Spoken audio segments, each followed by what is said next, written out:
Last part में हमने देखा था कि युआन फेई के कहने पर फॉक्स एल्डर होंगी को दो एंशिएंट लेजेंडरी किताबें देते हैं, जिसके बाद जाओसेंग होंगी को सोल कल्टीवेशन के बारे में बताती है। वहीं थोड़े दिनों की प्रैक्टिस में होंगी सोल कल्टीवेशन को परफॉर्म कर लेता है, पर तभी उस माउंटेन पर कुछ लोग जंगली कुत्तों के साथ आ गए थे। अब इस पार्ट के स्टार्टिंग में हम देखते हैं कि उन जंगली कुत्तों के साथ में ढेर सारे लोग भी आए होते हैं। वहीं वे लोग आपस में बात करते हैं कि यह बहुत ही बुरा है कि इस समय पहाड़ों पर बर्फ गिर रही है, क्योंकि बर्फ की वजह से शिकार ढूंढने में हमें काफ़ी दिक्कत होगी। इसके बाद हमें सबसे पहले उनमें से दो लोगों के बारे में बताते हैं, जिनमें से एक का नाम जिंग यूजिंग होता है, वहीं दूसरी प्रिंसेस योंगचुन होती है। अब योंगचुन कहती है कि मुझे बर्फ से कोई फ़र्क नहीं पड़ता, क्योंकि अगर मैं शिकार के लिए नहीं आती तो घर पर बैठ करके बोर हो जाती। इस पर हमें दिखाते हैं कि इन लोगों के साथ में चैनियन भी आई होती है, जो अब बड़ी हो चुकी होती है। वहीं वह योंगचुन की बातों पर कहती है कि हो सकता है कि तुम बोर होने से बचने के लिए इन पहाड़ों में आई हो, लेकिन तुम्हारी वजह से पहाड़ों के जानवरों को काफ़ी ज़्यादा दिक्कत होने वाली है। यह सुनकर के जिंग यूजिन चैनियन को रिस्पेक्ट देते हुए कहता है कि प्रिंसेस आप काफ़ी ज़्यादा दयालु हैं। इधर जाओसेंग होंगी को बताती है कि ये जंगली कुत्ते हमारे फॉक्स क्लैन के नेचुरल एनिमी हैं, इसलिए अब हमें कुछ करना होगा। यह सुनकर के होंगी कहता है कि मैं बाहर जा करके उन लोगों को डिस्ट्रैक्ट करता हूँ, ताकि तुम उस टाइम का फ़ायदा उठा करके यहाँ पर कुछ ट्रैप बिछा सको।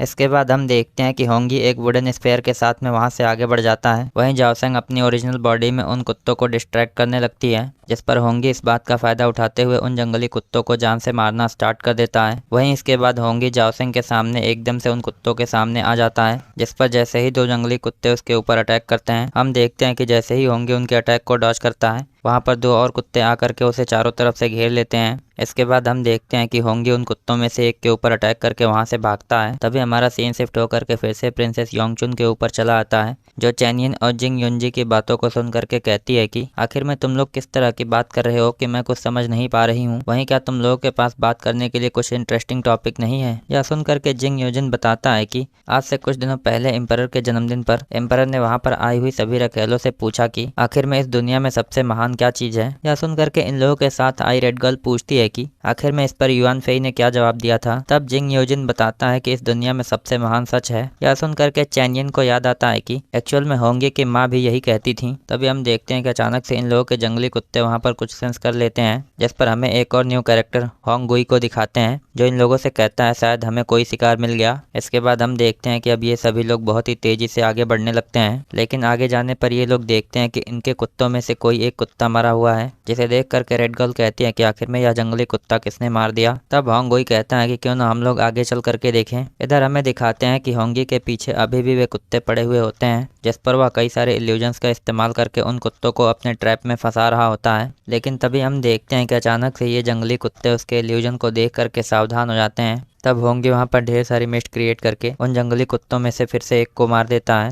इसके बाद एकदम से दो जंगली कुत्ते सीधा होंगी की तरफ भागते हैं। इधर फॉक्स एल्डर यह देख करके कहते हैं कि होंगी खतरे में है, वहीं मैं अपनी एबिलिटी का इस्तेमाल करके बस उन कुत्तों को कंफ्यूज कर सकता हूँ, ना कि कोई उन्हें डैमेज दे सकता हूँ। लेकिन हम देखते हैं कि इसके बावजूद भी होंगी एक कुत्ते को जान से मार देता है, पर वहीं दूसरा कुत्ता उसके ऊपर चढ़ करके उसे मारने की कोशिश करने लगता है। इतनी देर में हम देखते हैं कि वहाँ पर चैनियन पहुंच जाती है और उस कुत्ते को तुरंत जान से मार देती है। इधर होंगी अपनी जान बचने के बाद चैनियन को देख करके सोचता है कि आखिर में यह कौन हो सकता है। वहीं इसे देख करके मुझे ऐसा क्यों लगता है कि मैंने इसे पहले भी देखा है। तभी हम देखते हैं कि वहाँ पर रेड गर्ल भी पहुँचती है और वह वहाँ पर पहुँचते ही होंगी को पहचान करके उससे कहती है कि क्या तुम अपने एग्जाम के लिए घर पर पढ़ाई नहीं कर रहे हो? इसके अलावा तुम यहाँ पर क्या कर रहे हो? यह सुनकर के होंगी उसे बताता है कि आज मेरी माँ की डेथ एनिवर्सरी है, जिसकी वजह से मैं उनके कब्र पर गया था। वहीं तुम बताओ कि तुम यहाँ पर क्या कर रही हो? तभी होंगी बहुत ही बुरी तरह से होंगी को ह्यूमिलिएट करने लगता है। तभी प्रिंसेस योंगचुन उसे रोकते हुए कहती है कि तुम्हें ऐसे बात नहीं करनी चाहिए, क्योंकि वह भी हमारा भाई है। इसके बाद जिंग योजिन कहता है कि मैंने सुना था कि ड्यूक मैंसन में कोई एक बहुत ही अजीब लड़का रहता है जो मार्शल आर्ट की प्रैक्टिस नहीं करता है, इसलिए मुझे उम्मीद नहीं थी कि मैं तुमसे यहाँ पर मिल जाऊंगा। इसके बाद हम देखते हैं कि ये लोग एक दूसरे को रिस्पेक्ट देते हैं। यह देख करके होंगुई फिर से जिंग यूजिंग से कहता है कि आपको उसे इतना रिस्पेक्ट देने की जरूरत नहीं है, क्योंकि वह बस एक रखैल का बेटा है। इसके बाद हम देखते हैं कि ये लोग फिर से शिकार पर आगे जाने की सोचते हैं। वहीं चैनियन होंगी को देख करके सोच रही होती है कि होंगी अब बड़ा हो चुका है। तभी होंगी बहुत ही रिस्पेक्ट से इन लोगों से पूछता है कि क्या ये लोग लोमड़ियों के शिकार पर जा रहे हैं। वहीं वह यह भी बताता है कि वह पहाड़ों पर कई दिनों से रह रहा है, जिसकी वजह से उसे पता है कि लोमड़ियाँ काफ़ी ज़्यादा चालाक होती हैं और वे कभी इंसानों को नुकसान भी नहीं पहुंचाती हैं, इसलिए आप लोग उन लोगों का शिकार मत करिए। यह सुन करके प्रिंसेस योंगचुन कहती है कि तुम उतने ही अजीब हो जितना कि मैंने तुम्हारे बारे में सुना था, इसलिए अगर तुम चाहते हो कि मैं तुम्हारी बात मान लूँ तो तुम्हें मेरे सवालों का जवाब देना होगा, क्योंकि मेरे फादर ने मेरे एग्जाम के टेस्ट क्वेश्चंस मुझे पहले ही दे दिए हैं। यह सुन करके होंगी कहता है कि मैं सारे जवाब बता दूंगा। तब प्रिंसेस योंगचुन पहली पहेली पूछती है, जिस पर हम देखते हैं कि होंगी उसके पहेली का सही जवाब दे देता है। वहीं जिंग योजिन प्रिंसेस को बताता है कि होंगी सही जवाब दे रहा है। तब प्रिंसेस योंगचुन होंगी से कहती है कि तुम सच में काफ़ी टैलेंटेड हो, इसलिए मैं तुम्हें आज जाने दूंगी। लेकिन हम देखते हैं कि इसके बाद भी प्रिंसेस योंगचुन लोमड़ियों के शिकार पर जाने के लिए आगे बढ़ती है। तब उसे होंगी फिर से रोक देता है। यह देख करके होंगुई कहता है कि होंगी तुम्हें एक बार प्रिंसेस ने माफ़ कर दिया है, इसलिए क्या तुम प्रिंसेस के फिर से खिलाफ जाना चाहते हो। तभी हम देखते हैं कि प्रिंसेस अपने सभी जंगली कुत्तों को होंगी के ऊपर छोड़ देती है, जिन्हें आगे बढ़ता हुआ देख करके होंगी सोचता है कि यह कितने पछतावे की बात है कि मैंने मार्शल आर्ट्स को प्रैक्टिस नहीं किया है, जिसकी वजह से आज मैं उन लोमड़ियों को भी नहीं बचा सकता हूँ।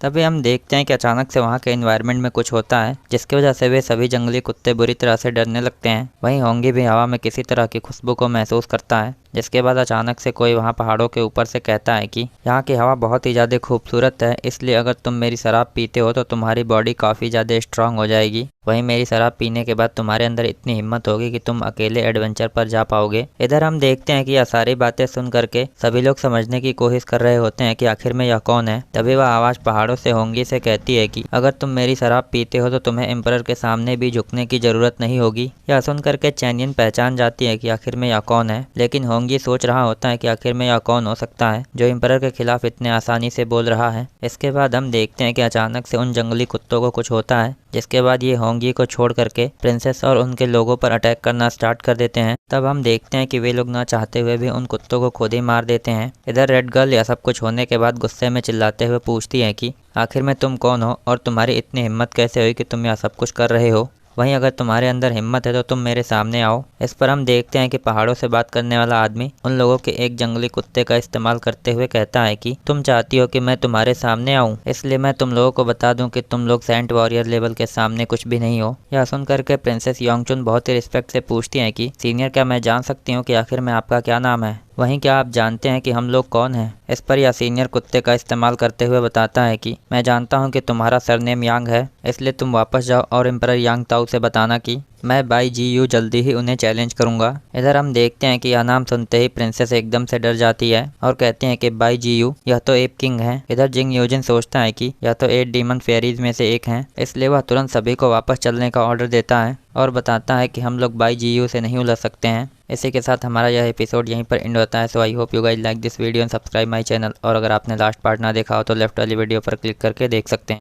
लास्ट पार्ट में हमने देखा था कि होंगी फॉक्स क्लैन के लोगों को बचाने के लिए प्रिंसेस योंगचुन के लाए हुए जंगली कुत्तों को जान से मारने लगता है, लेकिन जब प्रिंसेस योंगचुन एक साथ उन कुत्तों को होंगी के ऊपर छोड़ देती है तब पहाड़ों के ऊपर से बाई जी यू होंगी की मदद करता है। अब इस पार्ट के स्टार्टिंग में हम देखते हैं कि होंगी पहाड़ों पर पहुंच जाता है और वहां पर सबसे पहले बाई जी यू को ढूंढ करके खुद के बारे में बताता है। वहीं वह हेल्प करने के लिए बाई जी यू को थैंक्स भी कहता है। इस पर बाई जी यू कहते हैं कि युआन फेई ने तुम्हारे बारे में मुझे बताया था, पर मुझे यह देख करके अच्छा लगा कि तुम फॉक्स क्लैन को बचाने की कोशिश कर रहे थे, वहीं तुम मुझे बाई यू कह करके बुला सकते हो। इसके बाद हम देखते हैं कि बाई यू अपनी शराब होंगी को पीने के लिए देता है। इस पर हम देखते हैं कि होंगी शराब पीने के बाद एक बहुत ही अच्छी पोयम सुनाता है। इधर हम देखते हैं कि बायू इस पोयम को सुनने के बाद काफी खुश होता है और होंगी से कहता है कि अब से मैं और तुम एक दूसरे के दोस्त हैं। इसके बाद अब हमें रात के समय का सीन दिखाते हैं, जिसमें होंगी बायू से कहता है कि तुम बहुत ही पावरफुल मार्शल आर्ट जानते हो, इसलिए क्या तुम मुझे सिखा सकते हो कि मैं मार्शल आर्ट्स को कैसे प्रैक्टिस करूँ। वहीं मैं ऐसा इसलिए करना चाहता हूँ ताकि मैं उन लोगों को प्रोटेक्ट कर सकूँ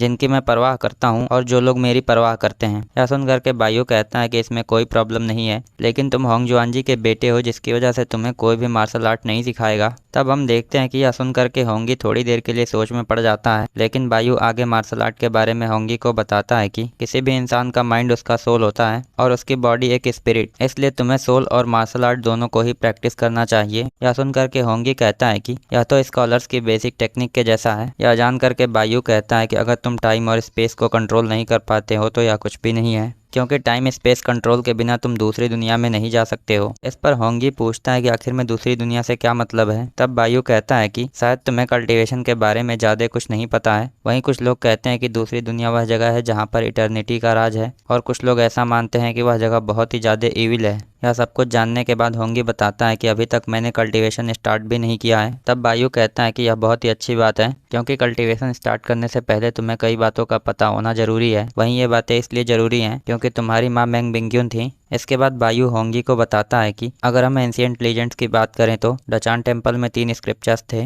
जिनमें से पहले स्क्रिप्चर का नाम पास्ट सूत्रा है, जिसके बारे में अभी भी लोग कहते हैं कि उसके अंदर सोल को कल्टीवेट करने के सुप्रीम सीक्रेट हैं। जिसके बाद दूसरे स्क्रिप्चर का नाम लाइफ सूत्रा है। वहीं इसके बारे में एंशिएंट लीजेंड्स का कहना है कि इस स्क्रिप्चर के अंदर सुप्रीम मार्शल आर्ट्स के वे सीक्रेट्स हैं जिनके इस्तेमाल से तुम इमोर्टैलिटी को भी हासिल कर सकते हो। इसके बाद तीसरे स्क्रिप्चर का नाम फ्यूचर सूत्रा है, जिसके बारे में मैं बस इतना जानता हूँ कि उसकी हेल्प से तुम फ्यूचर को देख सकते हो। लेकिन अगर तुम इन तीनों स्क्रिप्चर्स का एक साथ इस्तेमाल करते हो तो तुम आसानी से दूसरी दुनिया तक जा सकते हो। लेकिन एक बात तुम हमेशा याद रखना कि तुम्हारे फादर और एम्परर ने मिल करके डचान टेम्पल को पूरी तरह से डिस्ट्रॉय कर दिया था, जिसकी वजह से यह हो सकता है कि ये तीनों स्क्रिप्चर उनके पास हो। वहीं अगर तुम्हें कभी मौका मिले तो तुम उन तीनों स्क्रिप्चर्स को जरूर ढूंढना। इसके बाद हमें अगले दिन का सीन दिखाते हैं, जिसमें हम देखते हैं कि बायू होंगी को बेसिक मार्शल आर्ट सिखाने लगता है। वहीं बायू जिन बेसिक टेक्निक्स को सिखा रहा होता है उसके बारे में वह होंगी को बताता है कि ये डचान टेम्पल की कुछ फेमस टेक्निक्स हैं जिनकी हेल्प से तुम आसानी से कई सारे वॉरियर्स से एक साथ फाइट कर सकते हो। तभी हम देखते हैं कि जाओसेंग अपने सोल फॉर्म में किसी चीज़ को वहाँ पर इन लोगों के पास ला रही होती है, जिसे देख करके होंगी बायू से पूछता है कि क्या आप जा रहे हैं। तब जाओसेंग बताती है कि मिस्टर बाई ने हमें बताया था कि यह जगह हमारे लिए ज़्यादा देर तक सेफ नहीं रहेगी, जिसकी वजह से हम लोग यहाँ से बहुत दूर युआनटू किंगडम में जा रहे हैं।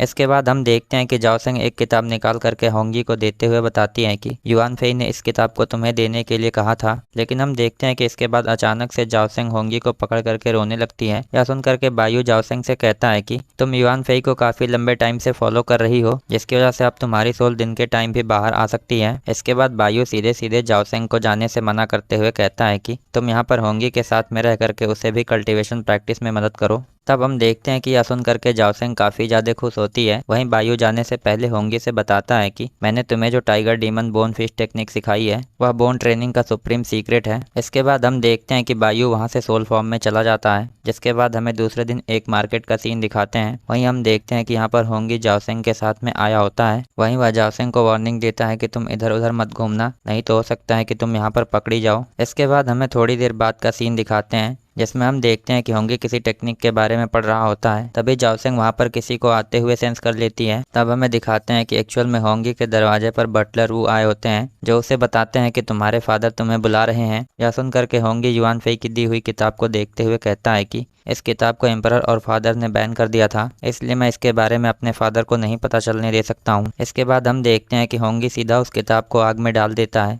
क्योंकि अब वह उस बुक को पूरी तरह से पढ़ चुका होता है। वहीं वह जाने से पहले जाओसेंग से कहता है कि तुम अच्छे से छुप जाओ, लेकिन तभी हम देखते हैं कि जाओसेंग उस किताब को जलता हुआ देख करके हैरान हो जाती है, जिस पर हमें दिखाते हैं कि एक्चुअल में वह किताब जलने के बाद तीनों स्क्रिप्चर्स में से एक पांच सूत्रा स्क्रिप्चर में चेंज हो गया होता है। अब हमें होंगी के फादर होंग जुआनजी का सीन दिखाते हैं, जो उसे बताते हैं कि कुछ महीनों बाद होंगी का एग्जाम होगा। इस पर होंगी कहता है, फादर आपने मुझे जिन स्क्रिप्चर्स को पढ़ने के लिए कहा था मैंने उन्हें पूरी तरह से याद कर लिया है। यह जानने के बाद होंग जुआनजी पूछता है कि मैंने सुना है कि तुम पहाड़ों पर गए थे और वहां पर प्रिंसेस योंगचुन से भी उलझ गए थे। तभी हम देखते हैं कि अचानक से होंग जुआनजी अपना भयानक स्पिरिचुअल प्रेशर रिलीज करता है, जिसे महसूस करके होंगी सोचता है कि यह जरूर वॉरियर सेंट लेवल का स्पिरिचुअल प्रेशर है। वहीं मैंने अभी हाल ही में मार्शल आर्ट को प्रैक्टिस करना स्टार्ट किया है, इसलिए ना तो मैं इस बात को अपने फादर को पता चलने दे सकता हूँ और ना ही उनके सामने मैं अभी टिक सकता हूँ। जिसके बाद जल्दी से वह माफ़ी मांगते हुए कहता है कि फादर आप सही कह रहे हैं, मैं पहाड़ों पर बस अपनी माँ से माफ़ी मांगने गया था, जिसके बाद मैं वहाँ से लौटते टाइम गलती से प्रिंसेस के रास्ते में आ गया था, इसलिए मैं ख्याल रखूंगा कि आगे से फ्यूचर में कभी ऐसा ना हो। यह सुन करके होंग जुआनजी कहता है, ठीक है, तुम हमेशा इस बात को याद रखना, क्योंकि तुम भी जानते हो कि एम्परर की फैमिली के खिलाफ जाने का मतलब है कि तुम्हें उसके बदले में काफी पनिशमेंट दी जाएगी। लेकिन मैं तुम्हें इस बार इसलिए माफ कर रहा हूँ कि कुछ महीनों बाद तुम्हारा एग्जाम है। इधर यह सारी बातें सुन करके होंगी सोच रहा होता है कि फादर इस बार भी माँ की डेथ एनिवर्सरी भूल गए। इसके बाद होंगी अचानक से अपने फादर से पूछता पूछता है कि क्या मैं धनुष चलाना सीख सकता हूँ। तब हम देखते हैं कि होंग जुआनजी इस बात पर तुरंत मना करते हुए गुस्से में कहता है कि दोबारा तुम ऐसा सोचना भी मत। वहीं वह बटलर वू को ऑर्डर देते हैं कि वह होंगी को वापस ले जाएं, जिसके बाद वह कुछ ऐसा करें ताकि होंगी को घर से बाहर निकलने की जरूरत ना पड़े। इसके बाद हम देखते हैं कि होंगी गुस्से में अब वापस अपने घर में चला आता है और सोचता है कि आखिर में फादर क्यों नहीं चाहते हैं कि मैं मार्शल आर्ट को प्रैक्टिस करूं। कहीं ऐसा तो नहीं है कि वह सोचते हैं मैं अपनी माँ के लिए फाइट करूंगा।